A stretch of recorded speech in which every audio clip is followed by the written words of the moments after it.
Hello friends, GCI education में आप लोगों का स्वागत है। मैं हूं आर्य मौर्य ज्ञान कंप्यूटर इंस्टीट्यूट से।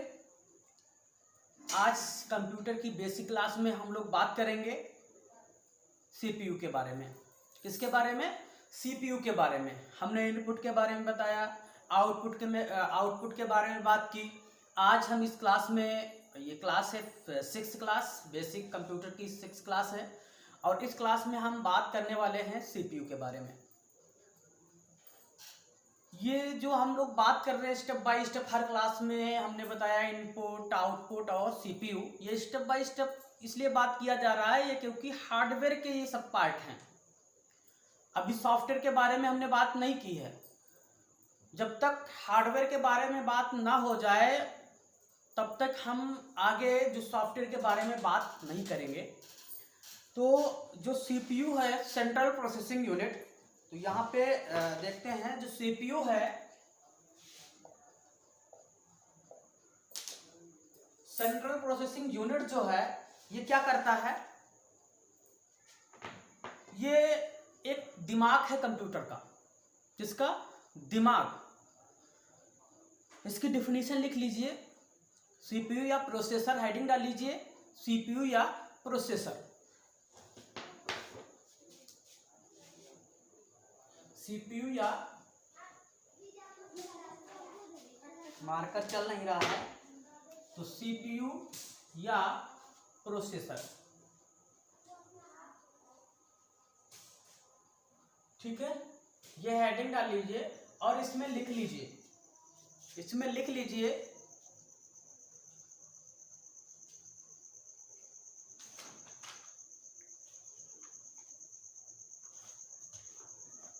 डाल लिया हेडिंग,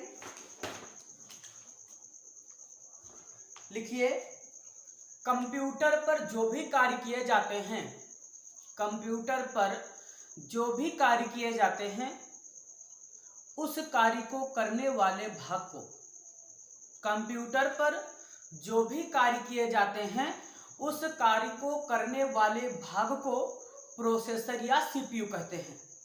वास्तव में प्रोसेसर ही कंप्यूटर का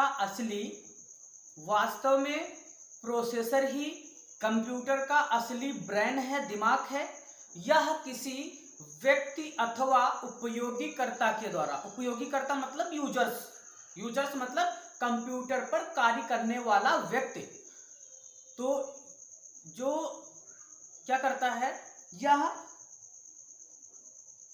फिर से लिख लीजिए, मिला लीजिए कि कंप्यूटर पर जो भी कार्य किए जाते हैं उस कार्य को करने वाले भाग को प्रोसेसर या सीपीयू कहते हैं। वास्तव में प्रोसेसर ही कंप्यूटर का असली ब्रेन है, दिमाग है। यह किसी व्यक्ति अथवा उपयोगीकर्ता के द्वारा दिए गए आदेशों का ठीक ठीक पालन करता है। दिए गए आदेशों का ठीक ठीक पालन करता है। इसके 3 भाग होते हैं। क्या? 3 भाग होते हैं। Number 1 MU, ALU, CU. क्या होता है? MU, ALU, CU. एमयू मतलब मेमोरी यूनिट। ये इसमें इसलिए दी गई है क्योंकि प्रोसेसर मेमोरी की भी सहायता लेता है। वो आगे बताएंगे अभी कौन सी मेमोरी की सहायता लेता है। मेमोरी, एमयू मतलब मेमोरी यूनिट, एएलयू मतलब अर्थमेटिकल लॉजिकल यूनिट, सीयू मतलब कंट्रोल यूनिट। तो ये लिख लीजिए, एमयू, एएलयू, सीयू, ठीक है। तो यहां पे हम बात किया प्रोसेसर की कि कंप्यूटर पर जो भी कार्य किए जाते हैं, मतलब एक कंप्यूटर है, जैसे ये कंप्यूटर है, इस पर कंप्यूटर पर जो भी कार्य किए जाते हैं मतलब हम कीबोर्ड से कार्य करते हैं, कंप्यूटर पर जो भी कार्य के, बहुत सरल तरीका है प्रोसेसर या सीपीयू के बारे में अगर बताना है किसी को। अगर कोई तुमसे कह रहा है कि सीपीयू किसे कहते हैं या प्रोसेसर किसे कहते हैं, बात यह की है सीपीयू को प्रोसेसर कहते हैं, प्रोसेसर को सीपीयू कहते हैं, सेंट्रल प्रोसेसिंग यूनिट। तो यहाँ पे हम बात करते हैं कि जो कंप्यूटर पर जो भी कार्य किए जाते हैं उस कार्य को करने वाले भाग को प्रोसेसर या सीपीयू कहते हैं। कंप्यूटर पर जो भी कार्य किए जाते हैं उस कार्य को करने वाले भाग को सीपीयू या प्रोसेसर कहते हैं। और जो प्रोसेसर है, ये कंप्यूटर का हमने लिखाया है, जो प्रोसेसर है कंप्यूटर का ब्रेन कहा जाता है, दिमाग कहा जाता है। इसके 3 भाग होते हैं। कौन कौन से? हम जो है एक स्ट्रक्चर बना चुके हैं पिछली क्लास में। वो कौन सा भाग है? MU ALU CU। क्या है? MU ALU CU। ठीक, तो यहाँ हम प्रोसेसर की, सीपीयू की बात कर चुके हैं। सीपीयू क्या करता है? पूरा प्रोसेस करता है। किसकी सहायता लेता है? इन तीनों की सहायता लेता है। अब 3 सहायता कैसे करते हैं यहाँ पे हम स्ट्रक्चर बनाएंगे।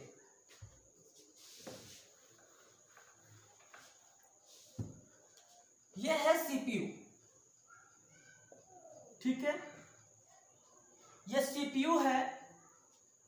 और सीपीयू जो है ये क्या करता है? मेमोरी की सहायता लेता है, मतलब MU। और जो इसमें प्रोग्राम होता है, जो प्रोग्राम बनाने का काम करते हैं, उसमें प्लस माइनस गुणे भाग ये कीज होती हैं। Greater than, less, greater than, question mark and comma, equal, ये कीज होती हैं।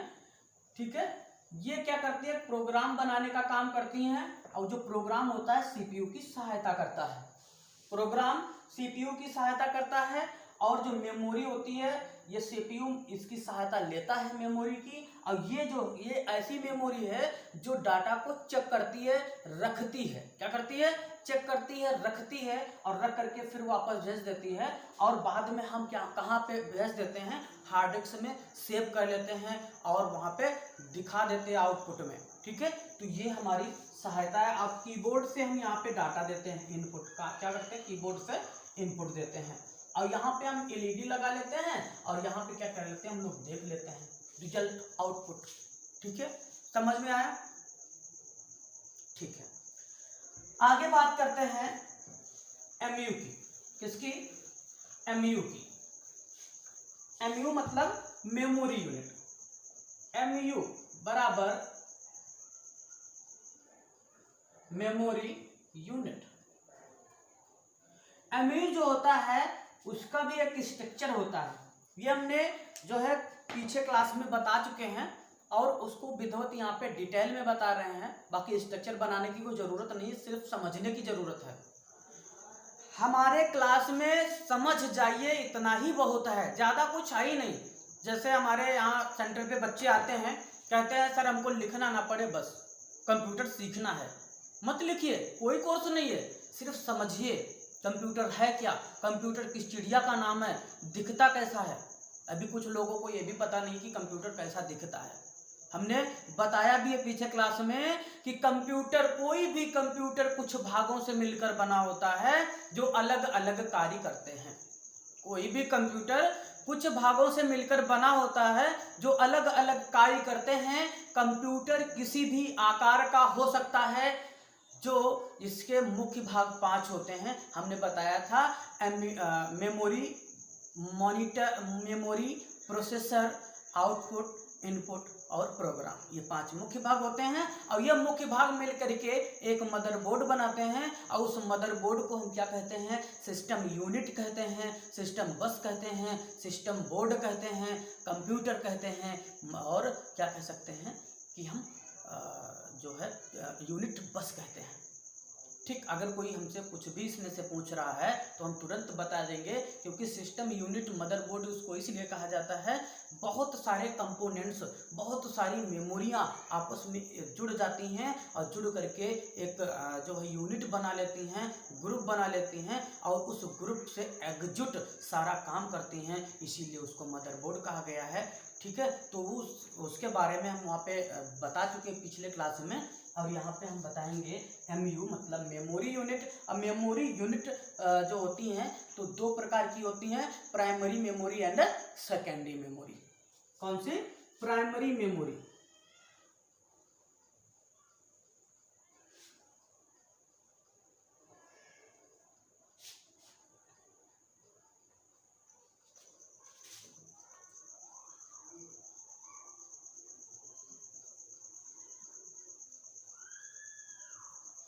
Primary memory and secondary memory.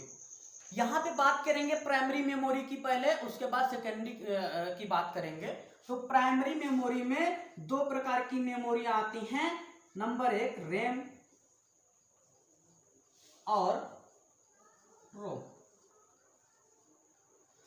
RAM मतलब रैंडम एक्सेस मेमोरी। कौन सी? रैंडम।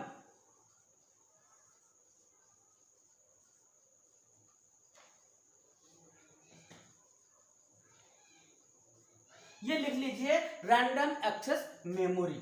जो रैम होती है रैंडम एक्सेस मेमोरी होती है। इसमें क्या होता है, ये स्पीड देती है कंप्यूटर को। क्या करती है? स्पीड देती है। सीपीयू इसकी सहायता लेता है। क्या लेता है? सहायता लेता है। जैसे ही यूजर कंप्यूटर को डाटा देता है तो ये क्या करती है? स्पीड बनाती है प्रोसेसर को कैलकुलेशन करने में। क्या करने में? कैलकुलेशन करने में। तो हम क्या कर सकते हैं, इसमें डाटा हम सेव नहीं कर सकते हैं। तो यहाँ पे बात यह है कि जो प्राइमरी मेमोरियाँ होती हैं स्थायी होती हैं, वो सेकेंडरी मेमोरियाँ होती हैं जो अस्थायी होती हैं, उसे हम क्या कह सकते हैं? Primary memory. तो जो रैंडम एक्सेस मेमोरी है, रैम जो बोली जाती है, रैंडम एक्सेस मेमोरी, ये क्या करती है? स्पीड देती है। किसको? कंप्यूटर को। कंप्यूटर में जितने ज़्यादा रैम होगी उतने फास्ट मेरा कंप्यूटर चलेगा। यहाँ पे हम बात थोड़ा और एग्जाम्पल से समझा देते हैं। जैसे आपके पास एक फ़ोन है, आपके पास एक फ़ोन है और उसमें हम लोग सबसे पहले क्या देखते हैं? फ़ोन लेने जाते हैं शॉप पे और सबसे पहले उसमें क्या देखते हैं? रैम कितनी है और रोम कितनी है। मतलब ये कि जितने ज़्यादा रैम होगी उतने हमारा मोबाइल फास्ट चलेगा, हैंग नहीं करेगा। मोबाइल हैंग कभी नहीं करता है। वो क्या करता है? उसकी स्पीड नहीं बन पाती है। किसकी वजह से? रैम के वजह से, रैंडम एक्सेस मेमोरी के वजह से। जितने ज़्यादा हम कंप्यूटर पे या मोबाइल में जितने ज़्यादा हमारी रैम होगी उतने फास्ट मेरा कंप्यूटर या मोबाइल चलेगा। जैसे हम लोग 10,000 या 20,000 का मोबाइल लेने जाते हैं तो उसमें सबसे पहले देखते हैं रैम कितनी है और रोम कितनी है। रैम मतलब रैम में डाटा को हम लिखते हैं और रोम में डाटा को हम पढ़ते हैं। यहाँ पे ये समझ लीजिए जो रैम होती है, जितने ज़्यादा रैम होगी उतने फास्ट मेरा कंप्यूटर वर्क करेगा, हैंग नहीं करेगा। कभी कभी देखा होगा जब हम मोबाइल में कम रैम होती है तो क्या होता है, हम टाइपिंग करते हैं कुछ देर में लिखता है, तब हम लोग कहते हैं वो हैंग कर गया। हैंग नहीं करता, वो क्या करता है? स्पीड नहीं बन पाती है, स्लो चलता है। किसकी वजह से? रैम के वजह से। उसके बाद हम ये मोबाइल में देखते हैं रोम कितनी है, मतलब मोबाइल के अंदर जो स्पेस होता है वो कितना है। रोम रीड ओनली मेमोरी, उसमें सिर्फ डाटा हम क्या कर सकते हैं? रखते हैं, लेकिन सेव नहीं करते हैं। क्यों? क्योंकि मोबाइल में जो स्पेस होता है उसमें हम सॉन्ग्स वगैरह, इमेज वगैरह अगर डालें और मोबाइल को फॉर्मेट कर दें तो क्या हमारा डाटा मिलेगा? नहीं मिलेगा। क्यों? क्योंकि वो रोम होती है रीड ओनली मेमोरी। रीड मतलब पढ़ना, ओनली मतलब सारा, और मेमोरी मतलब मेमोरी। इस मेमोरी में हम सारा डाटा क्या कर सकते हैं? पढ़ सकते हैं, सिर्फ सेव नहीं कर सकते हैं, सुरक्षित नहीं रख सकते हैं। क्यों? क्योंकि वो अस्थायी मेमोरी है। समझ में आया? जो रैम होती है रैंडम एक्सेस मेमोरी, जितने ज़्यादा हमारे कंप्यूटर या मोबाइल में रैम होगी उतने फास्ट मेरा कंप्यूटर या मोबाइल चलेगा, उतने स्पीड होगी, उतने क्लियरिटी अच्छी होगी, डिस्प्ले अच्छी होगी, ग्राफिक्स अच्छी होगी, जितने ज़्यादा रैम होगी। अगर रैम ज़्यादा नहीं है तो क्या होगा? हमारे HD गाने नहीं चलेंगे। देखा होगा जो मोबाइल में कम रैम होती है उसमें फुल HD गाने नहीं चलते हैं, बजते तो हैं लेकिन फंस के चलते हैं, डिस्प्ले नहीं आती है, ग्राफिक्स अच्छी नहीं आती है, इमेज फटी सी आती है। वो किसकी वजह से? रैम की वजह से। वही होता है कंप्यूटर में। कंप्यूटर में रैम जितने ज़्यादा होगी उतने फास्ट मेरा कंप्यूटर चलेगा, उतने फास्ट मेरा कंप्यूटर में टाइपिंग होगा। और क्या होता है कि अगर हम कोई भी वीडियो फुल HD वीडियो चला रहे हैं तो वीडियो की क्लियरिटी जो होगी वो बहुत अच्छी होगी। किसकी वजह से? रैम की वजह से। रैम में डाटा को हम लिख सकते हैं, एक्सेस कर सकते हैं, लेकिन सेव नहीं कर सकते हैं। जैसे ही हमारा कंप्यूटर हम लिखते हैं, लिखते हैं कंप्यूटर में और लिखते वक्त हमारी कंप्यूटर की लाइट चली जाए, कंप्यूटर बंद हो जाए, उसके बाद हम फिर ऑफ ऑन करें, वो डाटा नहीं मिलता है। क्यों नहीं मिलता? क्योंकि हम उस डाटा को सेव नहीं करते हैं। इसीलिए क्या कहते हैं कि कंप्यूटर में जैसे ही लाइट जाती है उसके पहले लोग एक व्यवस्था कर लेते हैं उसकी, किसकी? यूपीएस की। UPS battery backup. लाइट चली गई तो वो 10-15 मिनट के लिए उसमें हम वो उतना बैकअप रहता है जितना हम उसमें सेव कर सके। रीड ओनली मेमोरी रोम को कहते हैं। रोम को क्या कहते हैं? Read only memory. इस मेमोरी में हम डाटा पढ़ते हैं और इस मेमोरी में डाटा हम लिखते हैं। जितने ज़्यादा हमारी, हमने बताया कि जितने ज़्यादा हमारे कंप्यूटर या मोबाइल में रैम होगी उतने फास्ट मेरा कंप्यूटर मोबाइल चलेगा, HD गाने चलेंगे, मतलब जो है क्लियरिटी अच्छी होगी। और रोम, और जितने ज़्यादा हमारे कंप्यूटर या मोबाइल में रोम होगा, अंदर का जो स्पेस होगा, उतने जो हमारा ज़्यादातर डाटा उसमें रख सकते हैं, कैपेसिटी अच्छी रख सकते हैं, लेकिन सेव नहीं कर सकते हैं। जैसा देखा होगा कि किसी मोबाइल में जो रोम होती है, वो मोबाइल के अंदर का जो स्पेस होता है उसको हम रोम कहते हैं। रोम होती है, उसमें क्या होता है कि हम लोग सिर्फ डाटा रखते हैं। जैसे 64 GB है उसमें जगह तो हम ज़्यादा रख सकते हैं, 32 GB है तो उससे कम रख सकते हैं, 16 GB है तो उससे भी कम रख सकते हैं। ठीक है, तो ये हो गई मेमोरियाँ। लोग बात करेंगे सेकेंडरी मेमोरी पे। जो सेकेंडरी मेमोरी होती है उनको हम एक्सटर्नल मेमोरी भी कहते हैं, और सेकेंडरी मेमोरी जो बाद में लगाई जाती है मेमोरी कंप्यूटर में, उन्हें हम सेकेंडरी मेमोरी कहते हैं। बाद में लगाई जाने वाली मेमोरी वो सेकेंडरी मेमोरी कहलाती है। तो यहाँ पे हम पहले बना लेते हैं सेकेंडरी मेमोरी होती क्या है। हार्ड डिस्क,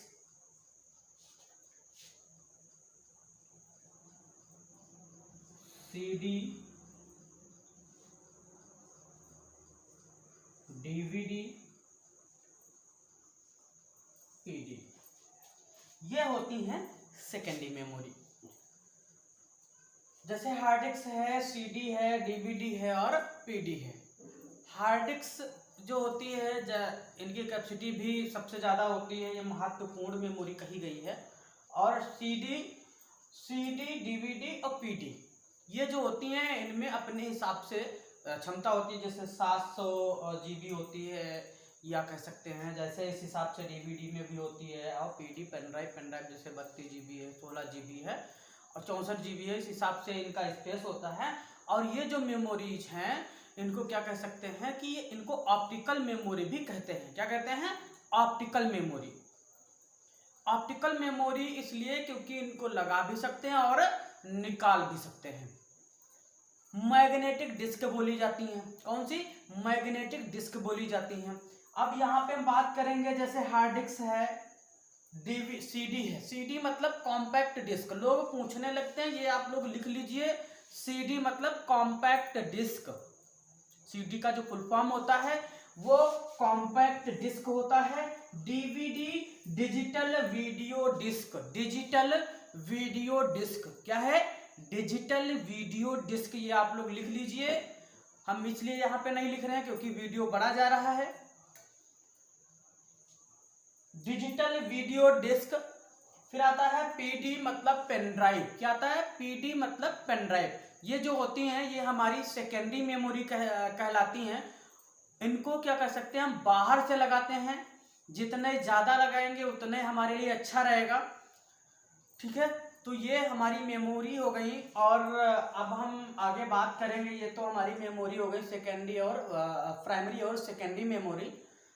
अब हम आगे वीडियो में, नेक्स्ट वीडियो में बात करेंगे ALU CU के बारे में, और फिर इन सभी को मिला करके हम लोग एक कंप्यूटर तैयार करेंगे। अब जब कंप्यूटर तैयार हो जाएगा, अब उस कंप्यूटर में फिर हम लोग क्या करेंगे? सॉफ्टवेयर डालेंगे और सॉफ्टवेयर डाल करके स्टेप बाय स्टेप रन कराएंगे। तो आज के लिए इस वीडियो में इतना ही। आप लोग अभी तक अगर सब्सक्राइब नहीं किए हो तो सब्सक्राइब कर लीजिए, कमेंट कर लीजिए और लाइक कर दीजिए, शेयर कर दीजिए। जय हिंद, जय भारत।